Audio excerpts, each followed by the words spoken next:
नमस्कार मैत्रिणींनो, हे जे बघताय तुम्ही हे बिबड्या करण्याच्या आधीची तयारी आहे. ही माझी आई आहे, ही पातेल्याला आहे ना गारा म्हणजे माती ना ओली करून ती लावते आहे. नंतर मी ना सकाळीच आम्ही 5 वाजेशी उठलो आणि घाटा शिजवून घेतला बिबड्यांचा. तुम्ही बघू शकता आजूबाजूला पूर्ण अंधार किर आवाज येतोय. आणि घाटा शिजायला कसा वेळ लागतो त्यामुळे आम्ही सकाळी लवकर उठून घेतलं आणि मस्त असा घाटा शिजवून घेतला. त्याला हलवून चांगल्या आगेखाली मस्त शिजवून घेतला आणि सकाळीच छान अशा बिबड्या थापून त्या धोतरावर टाकल्या. आणि रविवार होता, म्हटलं श्लोका मला मदत करेल बिबड्या टाकू लागायला. मग श्लोक बिबड्या टाकत होता आणि माझी आई आणि मी थापत होती.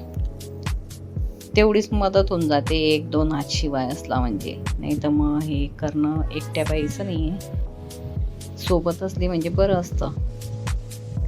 आता दुसऱ्या बिबडीच्या वेळेस श्लोककडून बघा काय पराक्रम होतोय, तर पूर्ण ताट बिबडीचं पडून जातं.